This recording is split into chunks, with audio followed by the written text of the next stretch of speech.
नमस्कार। ITRA जामनगर द्वारा संकल्पित इस विशेष सीरीज में मैं दीपा राठौर, योग एक्सपर्ट, आप सभी का हार्दिक स्वागत करती हूँ। इस सीरीज में हम जानेंगे कॉमन योग प्रोटोकॉल पर आधारित उन योग अभ्यासों को जो कंप्यूटर प्रोफेशनल्स के लिए सहायक हो सकते हैं। जैसा कि हम सभी जानते हैं, आज का युग तकनीकी का युग है। आज तकनीक हर क्षेत्र में प्रवेश कर चुकी है। वर्तमान समय में जब डिजिटलीकरण का युग चल रहा है, सोशल मीडिया का प्रचलन है, कंप्यूटर प्रोफेशनल्स की संख्या बढ़ती जा रही है और देखा जाए तो आज व्यवसाय के हर क्षेत्र में कंप्यूटर का उपयोग भी बढ़ गया है। ऐसे समय में लंबे समय तक एक ही स्थिति में कंप्यूटर के सामने बैठकर कार्य करना, लंबे समय तक स्क्रीन को देखकर कार्य करने से कई प्रकार की व्यावसायिक समस्याएं उत्पन्न हो सकती है।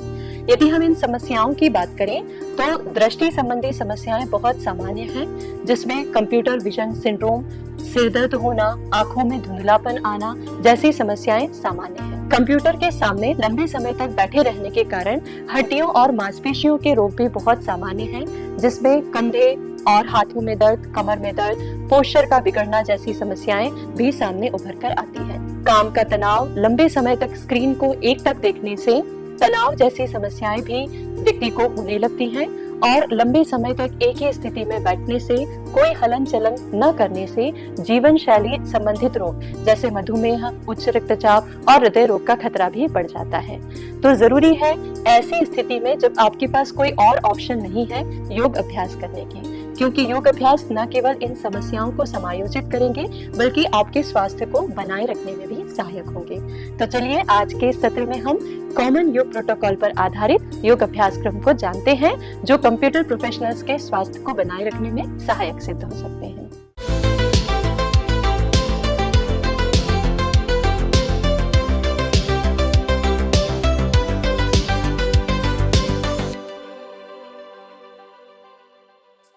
किसी भी आरामदायक स्थिति में बैठ जाएं। गर्दन, पीठ और कमर को सीधा रखें। दोनों हाथों की ज्ञान मुद्रा अथवा ध्यान मुद्रा बनाकर घुटनों पर रखें। नमस्कार की मुद्रा बनाएं। आंखों को कोमलता से बंद करें एवं श्वास को अनुभव करें। धीमा और गहरा श्वास अंदर लें और यथाशक्ति धीमा और गहरा श्वास बाहर छोड़ें।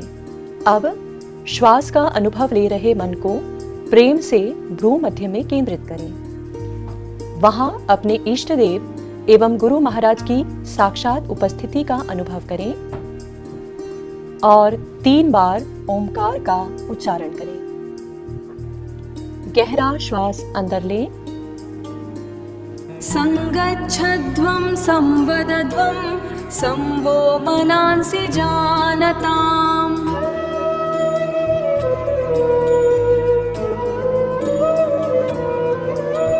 देवाभगं यथा पूर्वे संजानाना उपासते। दोनों हाथों की मुद्रा को धीरे से छोड़ें और हथेलियों को आपस में रगड़ें। गर्म हथेलियों का कप बनाकर आंखों पर रखें और कुछ समय तक हथेलियों को आंखों पर रखने के बाद धीरे धीरे इन हथेलियों को शरीर के सभी अवयवों पर मलते हुए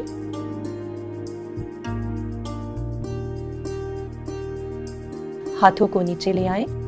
कोमलता से आंखों को खोलें और इस भौतिक दुनिया में वापस आएं। ताड़ासन।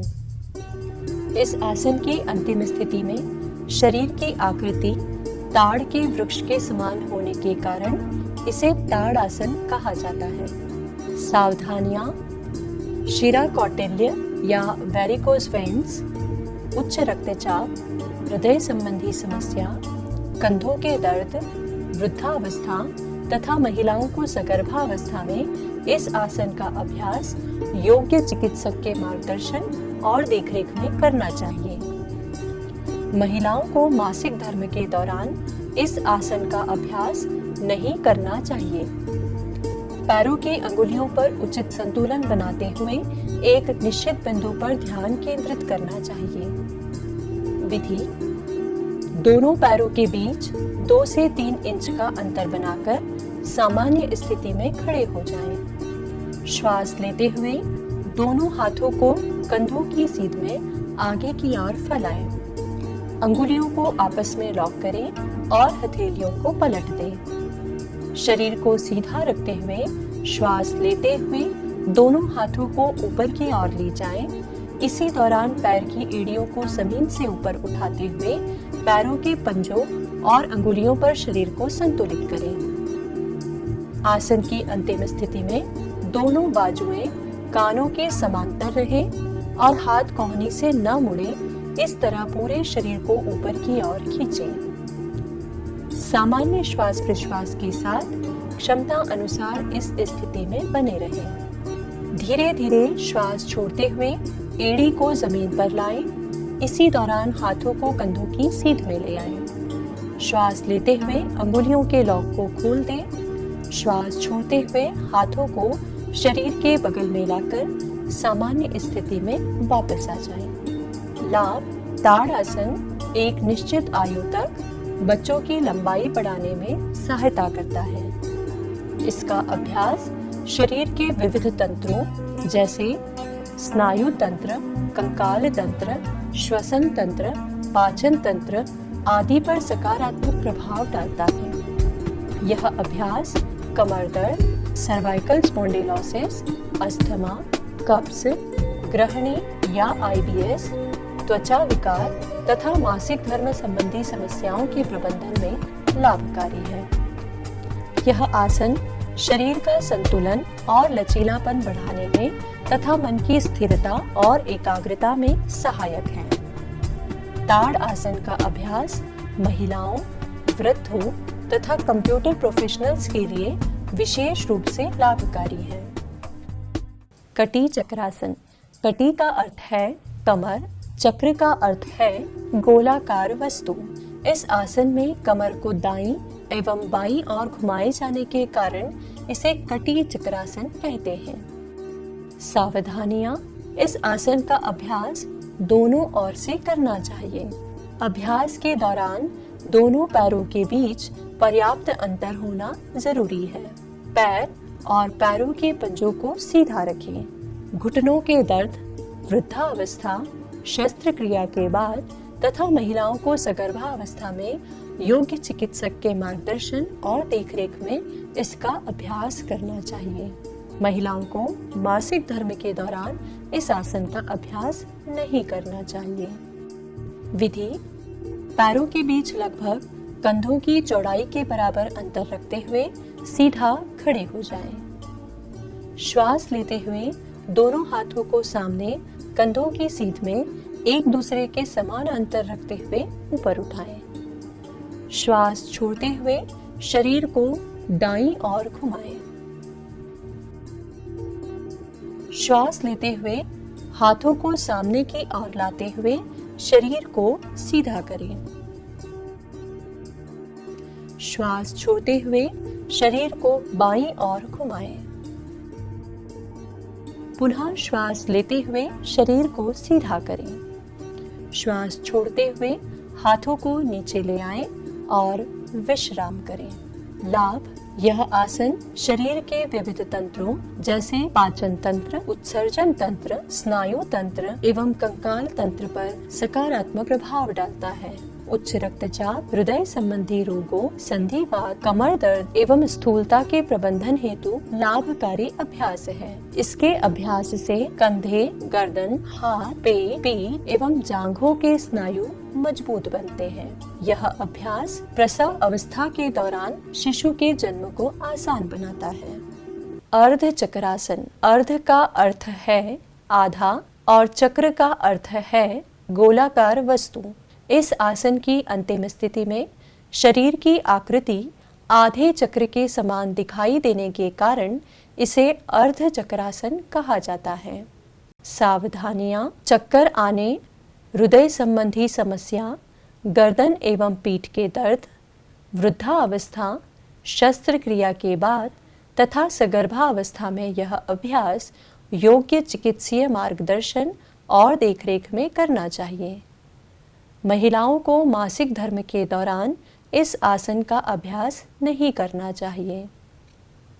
शुरुआत में इस आसन का अभ्यास आंखें खोलकर करना हितावह है। विधि: दोनों पैरों के बीच लगभग कंधों की चौड़ाई के बराबर अंतर रखकर जमीन पर सीधा खड़े हो जाएं। सामान्य श्वास लेते हुए दोनों हथेलियों को मेरुदंड के दोनों ओर कमर पर पीछे की ओर रखें। अंगुलियां जमीन की ओर रहें। कोहनियों को पास लाकर ऊपरी भुजाओं को एक दूसरे के समानांतर रखें। श्वास लेते हुए गर्दन को पीछे झुकाकर धड़ से पीछे की ओर झुकें। अंतिम स्थिति में क्रमशः मूलाधार चक्र से आज्ञा चक्र तक ध्यान केंद्रित करें। सामान्य श्वास प्रश्वास के साथ क्षमता अनुसार रुके रहें। श्वास लेते हुए धीरे धीरे शरीर को सीधा करें। श्वास छोड़ते हुए हाथों को शरीर के बगल में ले आएं। विश्राम करें। लाभ: यह शरीर के विविध तंत्रों जैसे स्नायु तंत्र, कंकाल तंत्र, श्वसन तंत्र, पाचन तंत्र, उत्सर्जन तंत्र पर सकारात्मक प्रभाव डालता है। पीठ दर्द, अस्थमा, माइग्रेन तथा थायराइड ग्रंथि से संबंधित रोगों के प्रबंधन में यह उपयोगी अभ्यास है। यह आसन नितंब के जोड़ों तथा पीठ के निचले हिस्सों में अकड़न से छुटकारा दिलाता है और मेरुदंड को लचीला बनाता है। पाद हस्तासन। पाद का अर्थ है पैर एवं हस्त का अर्थ है हाथ। इस आसन में आगे झुककर पैर के पंजों को हाथों से स्पर्श किया जाता है, इसलिए इसे पाद हस्तासन कहा जाता है। सावधानियां: आगे की ओर झुकते समय कमर, पीठ, गर्दन तथा सिर को क्रमशः धीरे धीरे झुकाना चाहिए। उच्च रक्तचाप, हृदय रोग, कमर दर्द, वृद्धावस्था, शस्त्रक्रिया के बाद तथा सगर्भावस्था में योग्य चिकित्सक के मार्गदर्शन और देखरेख में इसका अभ्यास करना चाहिए। महिलाओं को मासिक धर्म के दौरान इस आसन का अभ्यास नहीं करना चाहिए। विधि: सर्वप्रथम दोनों पैरों को आपस में मिलाकर सीधा खड़े हो जाएं। श्वास लेते हुए दोनों हाथों को ऊपर की ओर ले जाकर शरीर को ऊपर की ओर खींचें। श्वास छोड़ते हुए एवं पीठ की मांसपेशियों को ढीला छोड़ते हुए धीरे धीरे आगे की ओर झुकते जाएं। दोनों हथेलियों को पैरों के बगल में जमीन पर रखें और सिर को पैरों से लगाने का प्रयास करें। जिनकी हथेलियां जमीन को स्पर्श नहीं कर सकती, वे पैरों के पंजों या अंगूठों को पकड़ने का प्रयास करें। यदि सिर पैरों को स्पर्श न कर सके तो यथासंभव सिर को पैरों के पास लाने का प्रयास करें। सामान्य श्वास प्रश्वास के साथ क्षमता अनुसार अंतिम स्थिति में बने रहें। श्वास लेते हुए धीरे धीरे हाथ, सिर, गर्दन एवं पीठ को विपरीत क्रम से सीधा कर दोनों हाथों को ऊपर की ओर ले जाएं। श्वास छोड़ते हुए धीरे धीरे दोनों हाथों को नीचे ले आएं। विश्राम करें। लाभ: पाद हस्तासन मेरुदंड को लचीला बनाता है। जंघाओं, घुटनों तथा टखनों की मांसपेशियों को मजबूत बनाता है। यह वात दोष एवं पीठ की अकड़न में लाभकारी अभ्यास है। बचपन में इस आसन का नियमित अभ्यास शरीर की लंबाई को बढ़ाने में सहायता करता है। यह अभ्यास शरीर के कोष्ठांग, विशेषकर यकृत, प्लीहा तथा गुर्दों की कार्यक्षमता में सुधार करता है। यह मस्तिष्क में रक्त संचार को बढ़ाता है, जिसके कारण यह याद शक्ति और मानसिक स्थिरता में सुधार तथा क्रोध नियंत्रण हेतु सहायक है। वृक्षासन। वृक्ष का अर्थ है पेड़। यह आसन वृक्ष की शांत और स्थिर अवस्था को दर्शाता है, इसलिए इसे वृक्षासन कहा जाता है। सावधानियां: माइग्रेन, अनिद्रा, निम्न एवं उच्च रक्तचाप से पीड़ित व्यक्तियों, शस्त्रक्रिया के बाद, वृद्धावस्था तथा महिलाओं को सगर्भावस्था में इस आसन का अभ्यास योग्य चिकित्सीय मार्गदर्शन और देखरेख में करना चाहिए। शुरुआती दिनों में हाथों को सिर के ऊपर ले जाने के बजाय सीने के सामने जोड़कर अभ्यास किया जा सकता है। इस आसन की अंतिम स्थिति में पहुंचकर एक निश्चित बिंदु पर ध्यान केंद्रित करने से शरीर को संतुलित करना सरल हो जाता है। विधि: पैरों के बीच 2 इंच का अंतर बनाकर सीधा खड़े हो जाएं। श्वास अंदर लेते हुए बाएं पैर पर शरीर को संतुलित करें। श्वास छोड़ते हुए दाएं पैर को घुटने से मोड़ें। दाएं हाथ की मदद से दाएं पंजे को बाईं जंघा के अंदरूनी हिस्से पर रखें। एड़ी सिवनी को स्पर्श करे, इस तरह रखने का प्रयास करें। श्वास लेते हुए दोनों हाथों को सिर के ऊपर ले जाएं और नमस्कार की मुद्रा बनाएं। इस आसन की अंतिम स्थिति में आज्ञा चक्र पर ध्यान केंद्रित करें। सामान्य श्वास प्रश्वास के साथ क्षमता अनुसार रुके रहें। श्वास छोड़ते हुए दोनों हाथों को नीचे ले आएं। दाएं पैर को घुटने से सीधा कर जमीन पर ले आएं। विश्राम करें। इस तरह बाएं पैर से इस आसन का पुनरावर्तन करें। लाभ: वृक्षासन शरीर के विविध तंत्रों जैसे तंत्रिका तंत्र, कंकाल तंत्र पर सकारात्मक प्रभाव डालता है। यह आसन एकाग्रता बढ़ाने, मन तथा शरीर को स्थिरता प्रदान करने में सहायक है। यह आसन शरीर को संतुलित बनाने, सहनशीलता एवं जागरूकता बढ़ाने में सहायक है। यह आसन बच्चों से लेकर वृद्धों तक प्रत्येक आयु वर्ग के लिए लाभकारी है। त्रिकोण आसन। त्रिकोण का अर्थ है 3 कोण वाला। इस आसन की अंतिम स्थिति में शरीर की आकृति त्रिकोण के समान दिखाई देने के कारण इसे त्रिकोण आसन कहा जाता है। सावधानियां: अंतिम स्थिति में शरीर आगे या पीछे की ओर झुकना नहीं चाहिए। मेरुदंड संबंधी समस्या, पैर के जोड़ों की तकलीफ, साइटिका तथा उच्च रक्तचाप की स्थिति में शस्त्रक्रिया के बाद वृद्धावस्था तथा महिलाओं को सगर्भावस्था में इस आसन का अभ्यास योग्य चिकित्सीय मार्गदर्शन और देखरेख में करना चाहिए। महिलाओं को मासिक धर्म के दौरान इस आसन का अभ्यास नहीं करना चाहिए। अभ्यास के दौरान पैरों को घुटनों से सीधा रखना चाहिए। हाथ की अंगुलियां जमीन तक न पहुंच पाने की स्थिति में हथेली को घुटने पर रखकर भी त्रिकोण आसन का अभ्यास किया जा सकता है। विधि: शरीर की लंबाई के आधार पर दोनों पैरों के बीच 1.5 से 2.5 फुट का अंतर बनाकर खड़े हो जाएं। श्वास लेते हुए हाथों को बगल में कंधों की सीध तक उठाएं। हथेलियों को बाहर की ओर निकालें। दाएं पंजे को दाईं ओर घुमाएं। श्वास छोड़ते हुए कमर से दाईं ओर झुकें।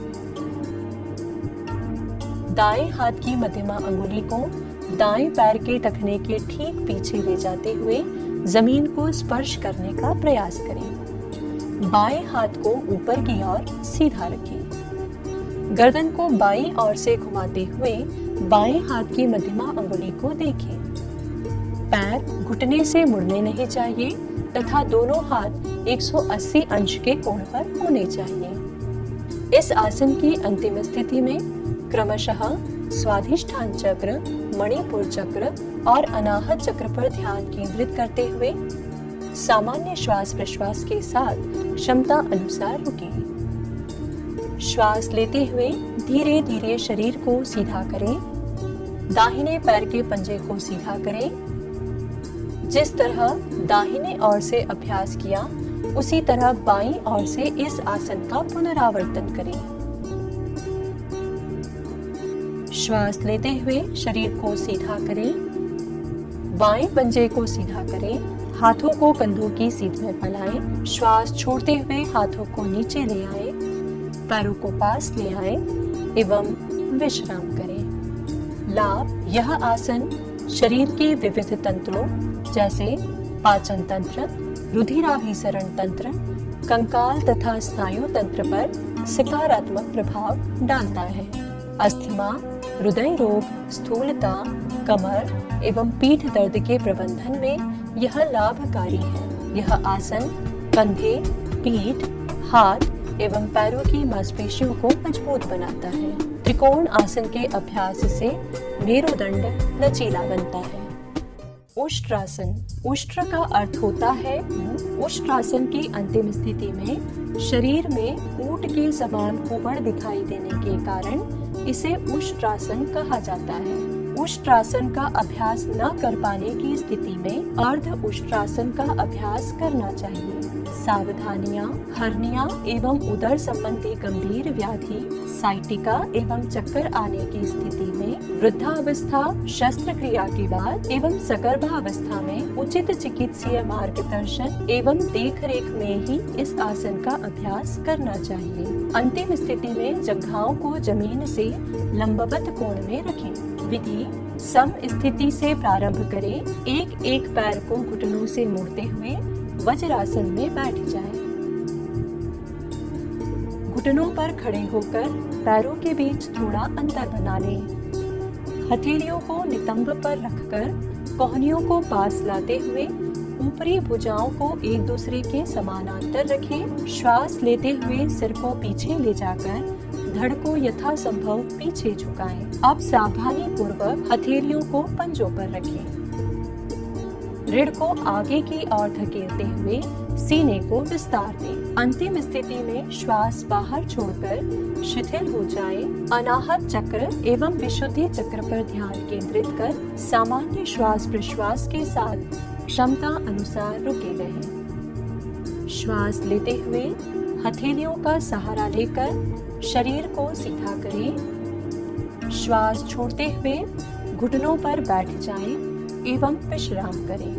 लाभ: यह शरीर के विविध तंत्रों जैसे पाचन तंत्र, श्वसन तंत्र, अंतःस्रावी तंत्र, रुधिराभिसरण तंत्र, कंकाल एवं मांसपेशीय तंत्र पर सकारात्मक प्रभाव डालता है। यह अस्थमा, कमर एवं पीठ दर्द, सर्वाइकल स्पॉन्डिलोसिस, थायराइड से संबंधित विकारों, तनाव, अवसाद, माइग्रेन, स्थूलता, मधुमेह, उच्च रक्तचाप, गृहिणी या IBS, पक्षाघात, पार्किंसंस, नेत्र दोषों एवं व्यसन मुक्ति के प्रबंधन में लाभकारी अभ्यास है। उष्ट्रासन का अभ्यास हृदय रोगियों के लिए अत्यंत लाभदायक है, किंतु इसका अभ्यास सावधानी पूर्वक किया जाना चाहिए। यह कंधों, पीठ एवं टखनों की जकड़न को दूर करता है तथा फेफड़ों की क्षमता में वृद्धि करता है। इसका अभ्यास चेहरे की कांति में वृद्धि करता है। सरल शशक आसन। शशक का अर्थ होता है खरगोश। इस आसन की अंतिम अवस्था में शरीर की आकृति खरगोश के समान बनने के कारण इसे शशक आसन कहा जाता है। सावधानियां: घुटनों से संबंधित ऑस्टियोआर्थराइटिस से पीड़ित व्यक्तियों को उचित चिकित्सीय मार्गदर्शन एवं देखरेख में ही इस आसन का अभ्यास करना चाहिए। शशक आसन का अभ्यास नहीं कर पाने की स्थिति में घुटनों को फैलाकर सरल शशक आसन का अभ्यास किया जा सकता है। विधि: सम स्थिति से प्रारंभ करें। एक एक पैर को घुटने से मोड़ते हुए वज्रासन की स्थिति में बैठ जाएं।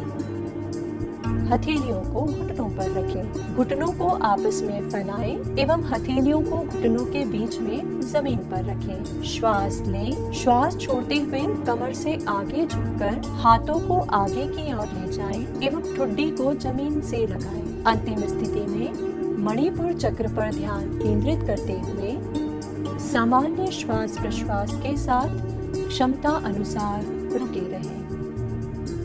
श्वास लेते हुए शरीर को सीधा करते हुए हाथों को पास ले आए। घुटनों को आपस में मिलाएं। एक एक पैर को घुटने से सीधा कर वज्रासन की स्थिति से वापस आ जाएं। शिथिल दंडासन की स्थिति में विश्राम करें। लाभ: यह शरीर के विविध तंत्रों जैसे पाचन तंत्र, प्रजनन तंत्र, उत्सर्जन तंत्र, कंकाल एवं मांसपेशीय तंत्र पर सकारात्मक प्रभाव डालता है। यह कब्ज, गृहिणी अथवा IBS, पीठ दर्द, तनाव, अवसाद, अनिद्रा एवं व्यसन मुक्ति के प्रबंधन में लाभकारी अभ्यास है। इसके अभ्यास से चेहरे की कांति बढ़ती है। शशक आसन का अभ्यास किशोरों एवं महिलाओं हेतु विशेष रूप से लाभकारी है। भुजंग आसन। भुजंग का अर्थ होता है कोबरा या सांप। इस आसन की अंतिम स्थिति में शरीर की आकृति फण फैलाए भुजंग के समान दिखाई देने के कारण इसे भुजंग आसन कहा जाता है। सावधानियां: झटका देकर शरीर को उठाने से बचना चाहिए। शरीर नाभि तक ही उठना चाहिए। इस अभ्यास में हाथों का सहारा न लेते हुए पीठ और पेट की मांसपेशियों के सहारे उठना चाहिए। इस आसन की अंतिम स्थिति में कंधे आगे की ओर झुके हुए न हो। महिलाओं को मासिक धर्म के दौरान इस आसन का अभ्यास नहीं करना चाहिए। हर्निया, वृद्धावस्था, शस्त्रक्रिया के बाद एवं सगर्भावस्था में महिलाओं को उचित चिकित्सीय मार्गदर्शन और देखरेख में इस आसन का अभ्यास करना चाहिए। विधि: सर्वप्रथम मकर आसन की स्थिति में पेट के बल लेट जाएं। दोनों पैरों को आपस में मिलाएं और हाथों को शरीर के बगल में रखें।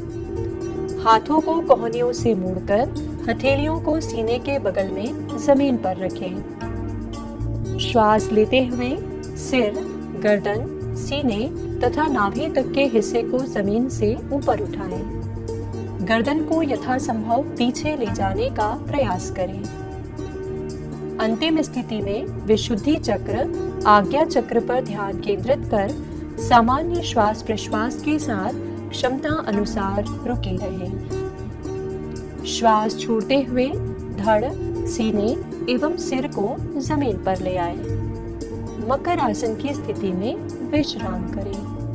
लाभ: भुजंगासन शरीर की विभिन्न प्रणालियों जैसे श्वसन तंत्र, परिसंचरण तंत्र, पाचन तंत्र, उत्सर्जन तंत्र, प्रजनन तंत्र, कंकाल तंत्र, मांसपेशीय तंत्र तथा तंत्रिका तंत्र पर सकारात्मक प्रभाव डालता है।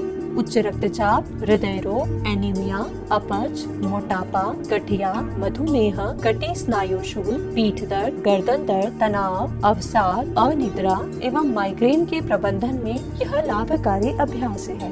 थायराइड संबंधी समस्याओं तथा मासिक धर्म संबंधी समस्याओं में कपकपी एवं व्यसन मुक्ति के निवारण में यह सहायक अभ्यास है। इस आसन के अभ्यास से कमर पतली और सीना चौड़ा होता है। योग शास्त्र के अनुसार इस आसन के नियमित अभ्यास से कुंडलिनी शक्ति का जागरण होता है। सेतु बंध आसन। सेतु का अर्थ होता है पुल। इस आसन की अंतिम स्थिति में शरीर की आकृति सेतु या पुल के समान होने के कारण इसे सेतु बंध आसन कहा जाता है। सावधानियां: गर्दन, कमर एवं पीठ में चोट लगने पर, वृद्धावस्था, शस्त्रक्रिया के बाद और महिलाओं को सगर्भा अवस्था में यह अभ्यास योग्य चिकित्सक के मार्गदर्शन और देखरेख में करना चाहिए। महिलाओं को मासिक धर्म के दौरान इस आसन का अभ्यास नहीं करना चाहिए। अंतिम स्थिति में एड़ी से घुटने तक का हिस्सा जमीन पर एक सीधी रेखा में होना चाहिए तथा पैर की एड़ियां एवं कंधे जमीन से उठे हुए नहीं होने चाहिए।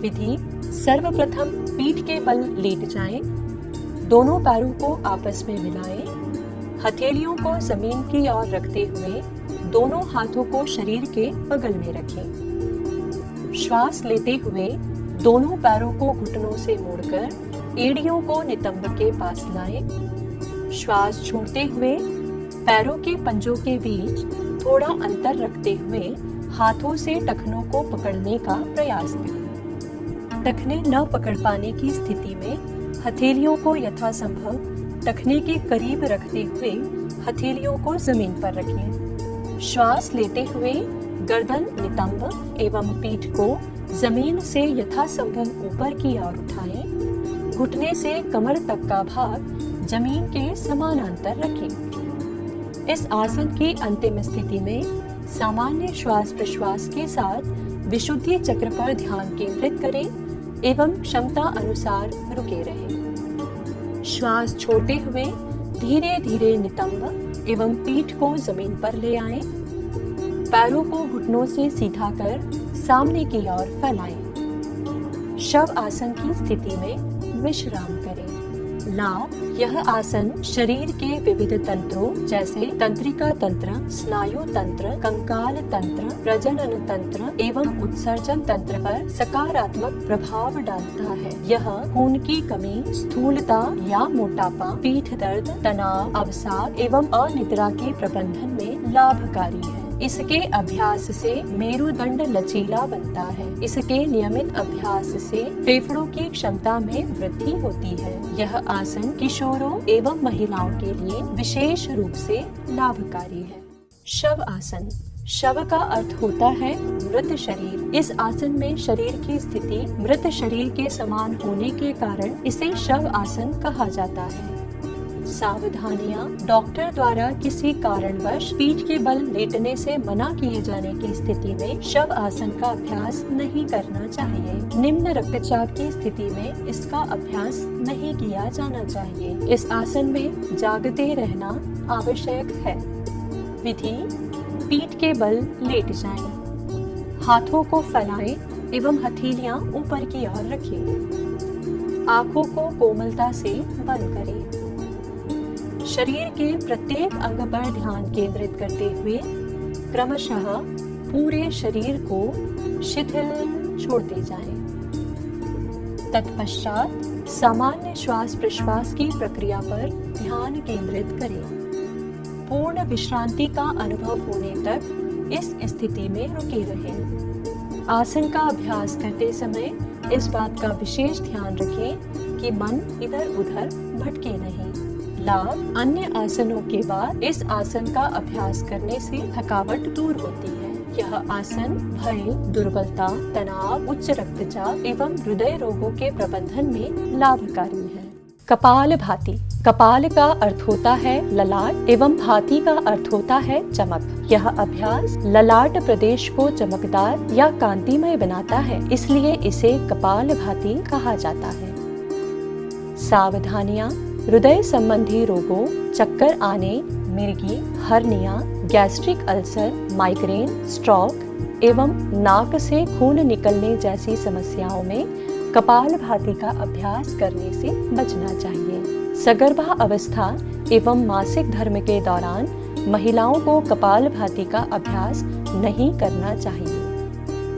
विधि, सुखासन अथवा किसी भी ध्यानात्मक आसन की स्थिति में बैठ जाएं। शरीर को सीधा एवं शिथिल रखें। दोनों हाथों को घुटनों पर ज्ञान मुद्रा में रखें। आंखों को कोमलता से बंद कर लें। दोनों नासारंध्र से लंबा श्वास लें। तीव्र वेग से श्वास बाहर छोड़ते हुए पेट को अंदर खींचें। इस प्रकार क्षमता अनुसार कुछ आवृत्तियों तक सक्रिय रूप से वेग पूर्वक श्वास बाहर छोड़ें। निष्क्रिय रूप से श्वास लें। क्षमता अनुसार अभ्यास करने के पश्चात रुक जाएं। इस क्रिया को दोहराएं। लाभ, कपालभाति का अभ्यास कपाल को शुद्ध करता है और कफ विकारों को दूर करता है।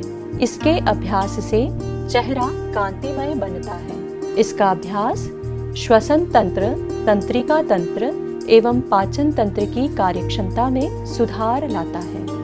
यह अभ्यास कब्ज, जुकाम, साइनोसाइटिस, अस्थमा एवं श्वास नली संबंधी संक्रमणों के प्रबंधन में लाभकारी है। इसके अभ्यास से यकृत एवं प्लीहा बलशाली बनते हैं और पेट की मांसपेशियां मजबूत होती हैं।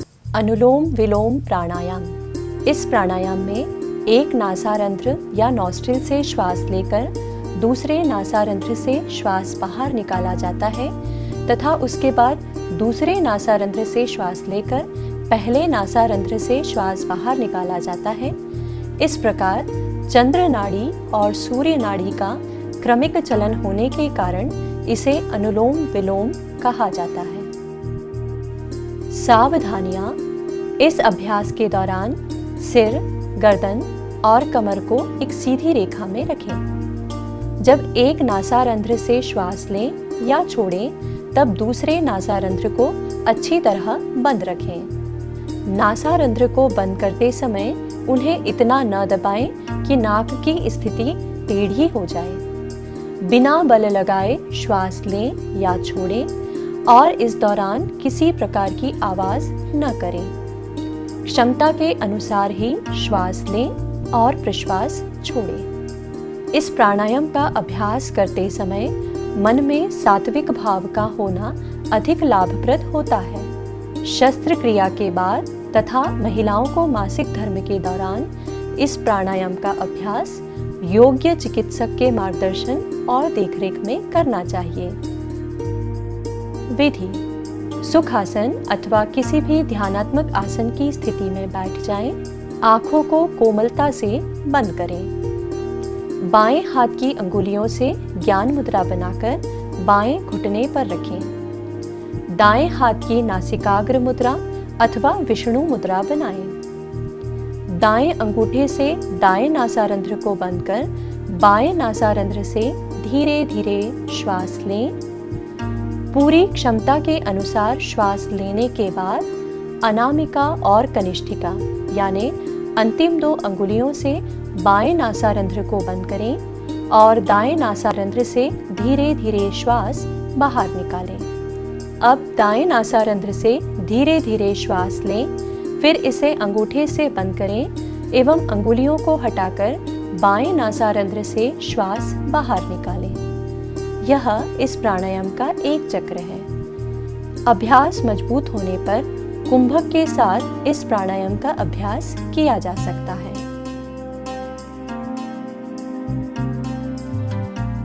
लाभ: इस प्राणायाम के अभ्यास से अत्यधिक नींद, आलस्य, गुस्सा, अशांति और बेचैनी दूर होती है। शरीर स्फूर्तिमय एवं निरोगी बनता है। शारीरिक शक्ति एवं एकाग्रता में वृद्धि होती है। संयम, शांति, प्रसन्नता जैसे सद्गुणों का विकास होता है। यह उच्च रक्तचाप को नियंत्रित करने में लाभकारी है।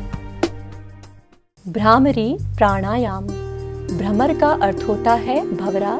इस प्राणायाम में भंवरे के समान गुंजन होने के कारण इसे भ्रामरी प्राणायाम कहा जाता है।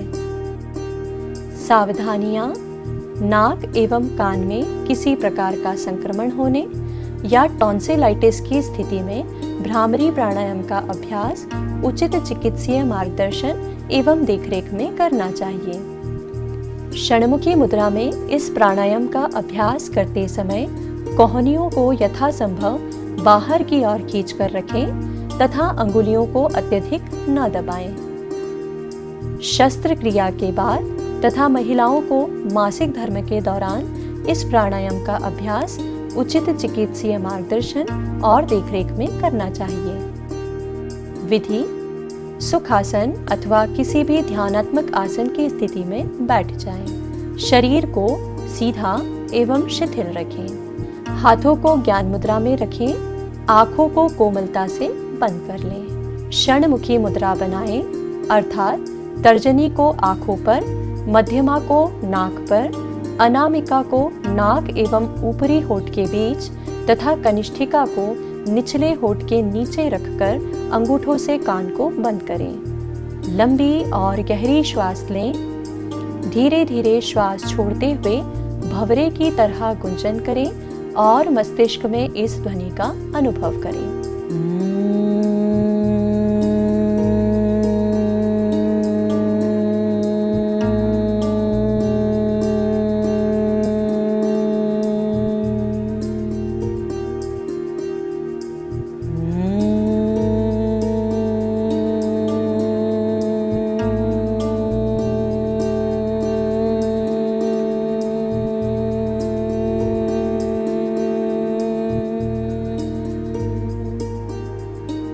यह इस प्राणायाम का एक चक्र है। लाभ: यह शरीर के विभिन्न तंत्रों जैसे श्वसन तंत्र, तंत्रिका तंत्र, परिसंचरण तंत्र तथा मस्तिष्क पर सकारात्मक प्रभाव डालता है। इसके अभ्यास से चंचल मन शांत होने लगता है।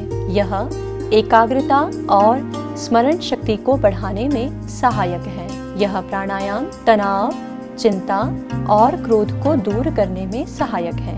इसके अभ्यास से आवाज मधुर बनती है। यह गायकों के लिए लाभकारी अभ्यास है। यह अनिद्रा, उच्च रक्तचाप एवं गले के रोगों को दूर करने में सहायक है। इसके अभ्यास से अभ्यासी के चित्त में एक अपूर्व आनंद की अनुभूति होती है। ध्यान, ध्यान शब्द की उत्पत्ति ध्येय धातु से हुई है, जिसका अर्थ है चिंतन या मनन करना। अष्टांग योग के अंतर्गत ध्यान 7वां अंग है। सावधानियां, लंबे समय तक एक ही स्थिति में बैठे रहने के कारण जो लोग पैर या पीठ दर्द से पीड़ित हैं, उन्हें उचित चिकित्सीय मार्गदर्शन और देखरेख में ध्यान का अभ्यास करना चाहिए। विधि: सर्वप्रथम सुखासन अथवा किसी भी ध्यानात्मक आसन में बैठ जाएं। आंखों को कोमलता से बंद कर लें। शरीर को सीधा रखें परंतु शिथिल छोड़ दें। हाथों को घुटनों पर ज्ञान मुद्रा या ध्यान मुद्रा में रखें। धीरे धीरे लंबी और गहरी श्वास लें। लंबी गहरी श्वास बाहर छोड़ें। अपने शरीर के प्रत्येक भाग पर ध्यान लगाते हुए उसे शिथिल छोड़ते जाएं। अब अपने ध्यान को आने और जाने वाली श्वासों पर केंद्रित करें। तटस्थ भाव से श्वासों को देखते जाएं। इस प्रकार अपने मन को भी पूरी तरह शांत कर लें। कुछ समय के लिए शांत मन से इसी प्रकार बैठे रहें। जब एकाग्रता टूटने लगे तो ज्ञान मुद्रा या ध्यान मुद्रा छोड़ दें। दोनों हथेलियों को आपस में रगड़ें। इन गर्म हथेलियों को कुछ समय के लिए बंद आंखों पर लगाएं और फिर इन हथेलियों को शरीर के सभी अवयवों पर मलते हुए हाथों को नीचे ले आएं। कोमलता से आंखों को खोल लें और पुनः इस भौतिक संसार में लौट आएं। लाभ: ध्यान योगाभ्यास का सबसे महत्वपूर्ण घटक है। यह हमें आत्म अनुभूति की ओर ले जाता है। यह अभ्यासकर्ता को नकारात्मक भावनाओं से दूर रखता है, भय, क्रोध, डिप्रेशन, चिंता दूर करता है और सकारात्मक भावनाएं विकसित करने में सहायता करता है। यह मस्तिष्क को शांत और निश्चल रखता है। एकाग्रता, स्मृति, विचारों की स्पष्टता और मनोबल को बढ़ाता है। यह पूरे शरीर और मस्तिष्क को पर्याप्त आराम देते हुए उन्हें तरोताजा बनाता है। सर्वे भवन्तु सुखिनः, सर्वे सन्तु निरामयाः, सर्वे भद्राणि पश्यन्तु, मा कश्चित् दुःखभाग् भवेत्।